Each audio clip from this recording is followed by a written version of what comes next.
The neck is ready to go. All we need now is a finished body. We have installed a set of Geiger locking tuners, and we've changed the string trees, and the nut is in and ready to go. Indeed. So we're going to wait right there with that one, and then let's go see what's going on with the body.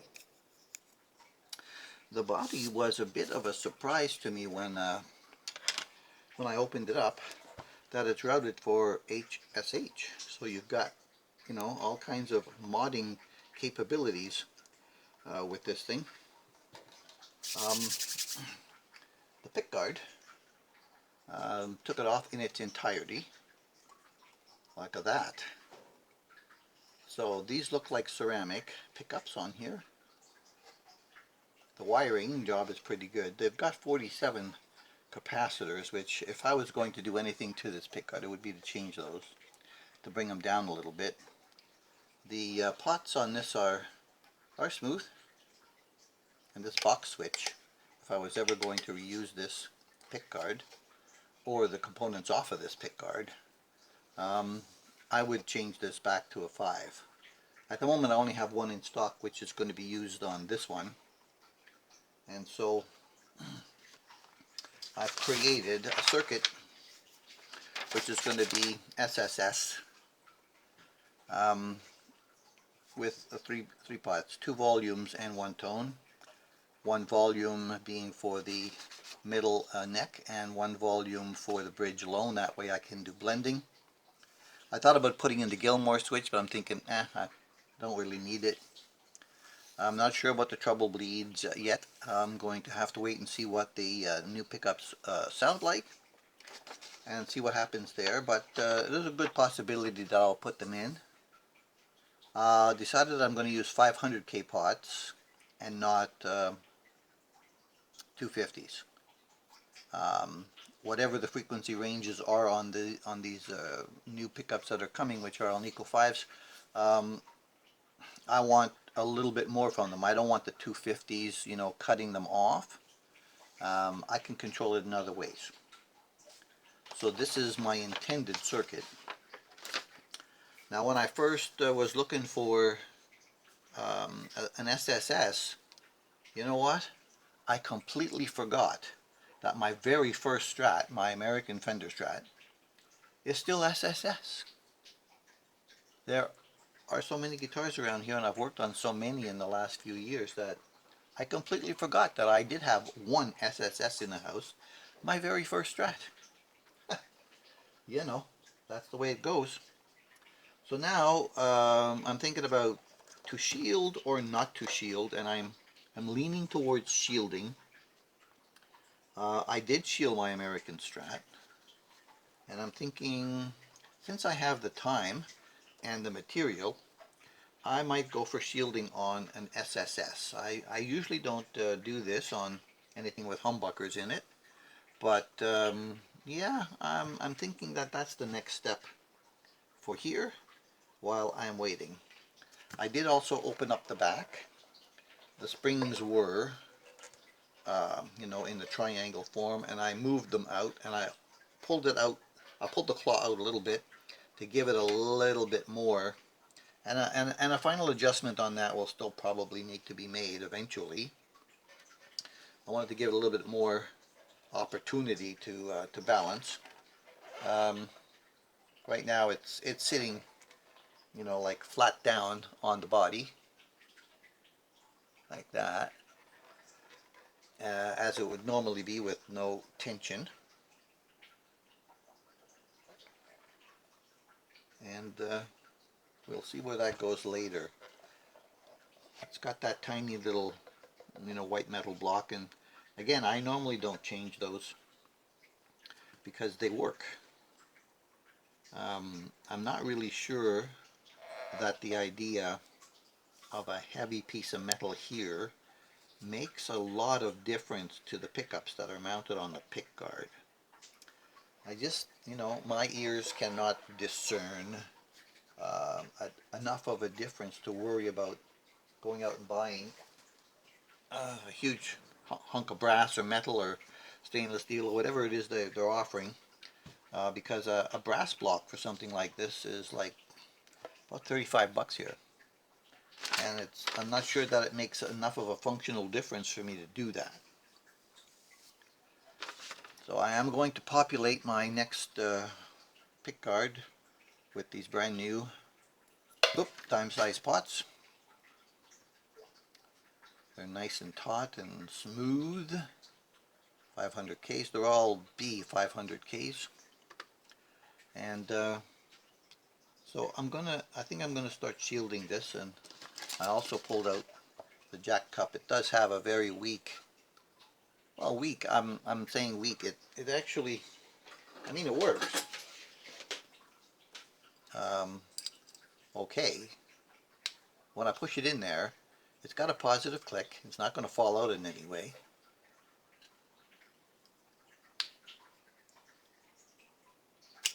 But you know, I'm thinking I might change that. I think I have some shepherd staffs. I hate changing things that work, but you know, sometimes I do it. This set of wires, I may change that to a braid. And I'm thinking that the interconnecting wires on here, if it doesn't get too complicated, I might also braid. Unfortunately, if I shield this, then I probably don't need to use shielded wiring, because the pickups, you know, don't come with shielded wires. They just come with pushback cotton shielding on them. So they're not, you know, double shielded wires. Yeah, that's the way we're kind of headed, and I've probably got another couple of weeks before those pickups come. So when they come, I think I'll mount them on the test guitar, see what they sound like, and we'll go from there. In the meantime, I think I might try to cut my fingers with some shielding copper tape. Ignore the running background water. It's raining outside again, and my sump pump is running. Okay, so because the standard routing here is typically around 6/8 of an inch. Sorry guys, I don't know what it is in millimeters, unless I can get it off of this one. Oh, and that's got a compensation, so 2 millimeters, 2 centimeters, sorry. What I normally do is take this 2-inch copper, just cut it down the middle, because that way you can overlap it on the bottom and get it along the side of the trim, and you only really need to bring the copper up over, say, around one of the screws, so that when the back of the pick guard, which you notice this one didn't have, you know, any shielding around the pickups, the new one will make the contact here with the rest of the cage. And this is the name for this is called a Faraday cage. And what you try to do is to make a metal cage so that radio signals cannot get in and out of the cage to interfere with things. And when I was working in aviation, we used to use a Faraday cage to test our radios, because we didn't want to be transmitting on the aircraft frequencies, because we were at the airport, and we didn't want the airport, you know, control towers and stuff picking up our test stuff. So we would test them inside a Faraday cage, which was a big cage. It was made of like fence, metal crosshatch type fencing that would stop the radio frequencies from getting out. And it depends on the wavelength of frequencies that you need to work with as to how dense the openings can be in your Faraday cage. In this particular case, there's no openings. The only openings you have is the front of the pickups to be able to pick up noise in this particular case. Everything else underneath in the wiring would be shielded. Ergo, no need to put point-to-point wiring in this guitar that have braided shielded wires. It's basically a waste of braided shielded wires. So now that I'm doing this, we're just going to go with it. So basically now that I've got most of the bottom done, just a little space over here, and it's a little deeper in this cavity. Around here it's all basically the same height. It's all 6/8 of an inch until I get here, and then it'll be a little bit deeper. It's 1.25 inches in that area. So what I like to do is try to make one piece go around as far as I can inside here. It's a bit tricky, and you get sticky on your fingers because this stuff is really thin. And getting it separated and started is one of the first challenges, so got to use the point of the, here we go, I think I have an opening, yeah, got to use the point of my X-Acto knife to get it started. So let's see what we can do. Oop, and that's what happens. Don't do that. Don't let it go, because then it sticks to itself. This is conductive copper tape. So let's get it down around this edge in there.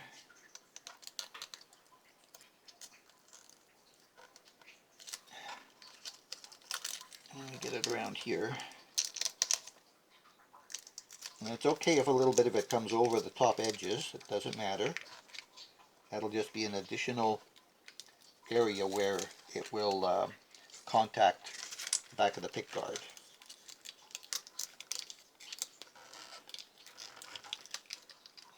Now, it doesn't have to be pretty when you first put it in. Try to make it nice and taut as best you can, and then you can smooth it off afterwards. There we go. Getting it around there. Down into the corners and the crevices.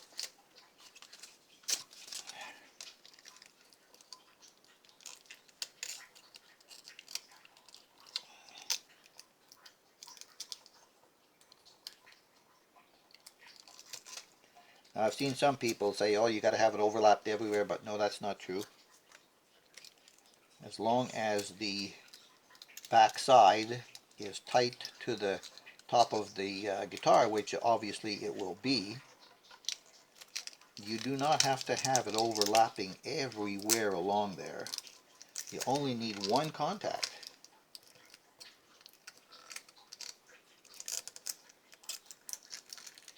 It's like wiring. You only need one point of contact for it to work. Okay, so now that that's in like that, I like to just run my X-Acto knife around it. See, I got a little bit over the lip here, that's okay. Wasn't intentional, but it's happening.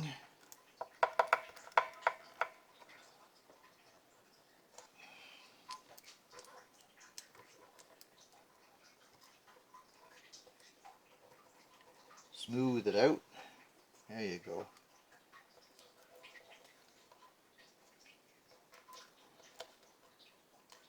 Ta-da! See? That's all you need to do is do that. And then take another strip and continue from there and go all the way around. Now, in the overlapping areas, what I usually do is I take my X-Acto knife, or some sharp pointed area, I just make little pips like this in the overlapping area, and what that does is it forces the copper to be really conductive to each other between the bottoms and the sides. And we'll check that out later with the ohm meter, but if you just do little pips like that, it will overlap. Like here, I've got an overlap between here and there. All I got to do is just make a few little pips like that, and that is going to cause that to be super conductive to the other piece. Now you can use this trick, right? Especially when you're using non adhesive conductive on the back of a copper tape like this. Some people use um, duct tape, the metal duct tape. Well, the adhesive on the back of that is not conductive. So if you're going to use that aluminum duct tape, you absolutely have to use this type of method to connect the pieces together and then check it with your meter all around to make sure that it is totally conductive. Alright, I'm going to finish this up and then I'll show you what it looks like. Alright, so now all we have to do is test. Now the important thing to remember when you're doing this kind of a job is that this is covered and function is more important over aesthetics. It doesn't have to be made pretty. It's just, it needs to be functional, and that's the important thing. So here we go. I've brought my little tab out to this screw hole here because this one lines up with this new pick guard, which I've brought down here. So on the pick guard I've put some copper, and this is going to be my ground plane around the 3 pots, so I don't have to string extra wires to it. This is making contact with this aluminum foil that goes around that, and then this aluminum foil will make the cover and the cage around here. That's the way we're going to go with it. And so this all works out, and then now if I go from my tab here, where the screw is going to go in the hole, and I check different points, I have to make sure that I get continuity. So I'm missing continuity here. And do we have it there?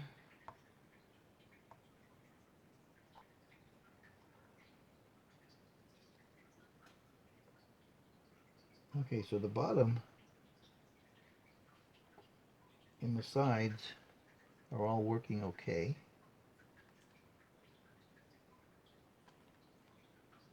From cavity to cavity. So there's something wrong with this disconnection here, and I'm wondering why.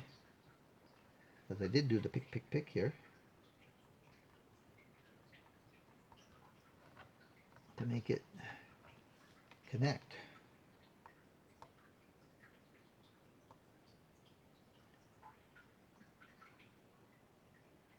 Okay, so the side is working to the bottom.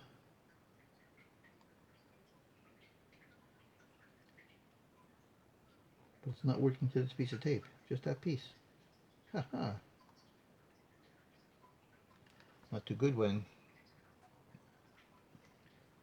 that happens, is it? Let me see if I can encourage it to connect better by rubbing it a little bit harder. Yes. Yes, there you go. See, that's why you got to test. Just to make sure. Sometimes you got to rub it because that adhesive on the back, even though I picked it, I don't know if it didn't make it through or what, but sometimes you got to check. Now the hole for the wire going into the cavity here,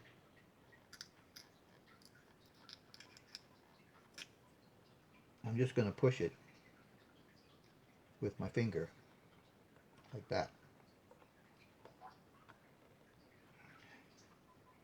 And what I'm going to use is a braided shielded cable that goes to the jack, so I don't have to worry about shielding this cavity.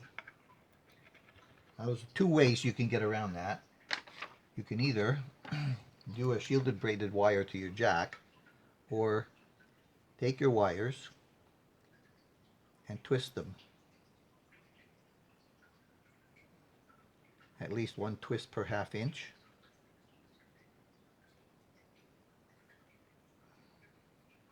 right? And then what that does is it cuts down the interference from being able to get through, because one of these is ground and one of them isn't.